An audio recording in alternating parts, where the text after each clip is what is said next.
كل الاتجاهات في النجف وغير النجف أول شيء يركضون عليه هؤلاء الخائبون الفاشلون الضالون، أول شيء يركضون عليه يركضون على الشهادة الثالثة.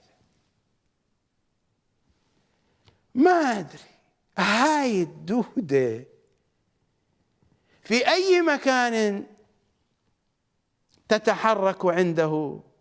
هل في مؤخراتهم، في أمعائهم الدقيقة، في ضمائرهم، في قلوبهم، في عقولهم؟ لا أدري. ما أن يتحدث المتحدثون عن الإصلاح في هذا الواقع الخرائي الشيعي إلا وركضوا على الشهادة الثالثة.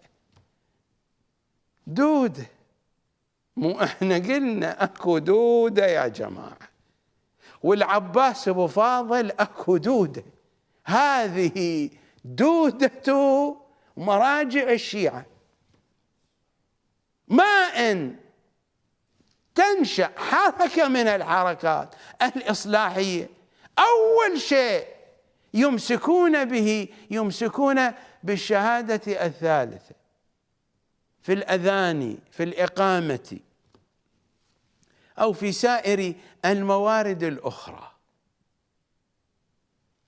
هذه القضية واضحة وواضحة جدا. حوزة النجف عندها مشكلة مع أمير المؤمنين، عمائم النجف عندهم مشكلة مع أمير المؤمنين، خصوصا المراجع. عندهم دودة سقيفية نباشة لا أدري هل تنبش في مؤخراتهم، في أمعائهم الغليظة والدقيقة، في قولونهم، في الاثني عشري عندهم، في أي مكان، في قلوبهم المظلمة، في عقولهم القذرة بقذارة النواصب. هذه القضية موجودة على طول الخط، على طول الخط منذ سنة 448، منذ السنة المشؤومة التي أسس فيها ذلك المشؤوم الأغبر شيخ الطائفة. من فدوى أروح لها الطائفة وفدوى أروح إلى شيخها. صدقوني سأكشف لكم خيانة شيخ الطائفة وخيانة مراجع الطائفة.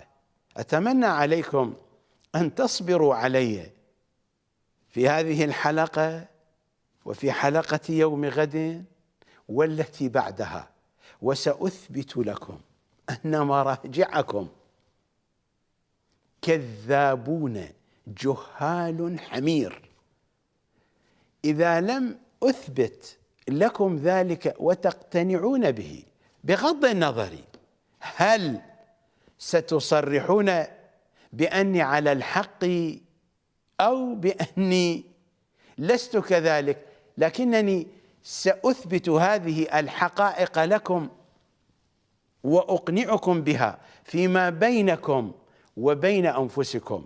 سأثبت لكم خيانة مراجع الشيعة منذ زمان الطوسي، وسأثبت لكم مصداقية كلام إمام زماننا مذ جنح كثير منكم يا مراجع الشيعة إلى ما كان السلف الصالح عنه شاسعا، ونبذوا العهد المأخوذ منهم وراء ظهورهم كأنهم لا يعلمون، كي أثبت كذبكم على أن الأمة قد صلح حالها بعد مقتل الحسين صلوات الله وسلامه عليه.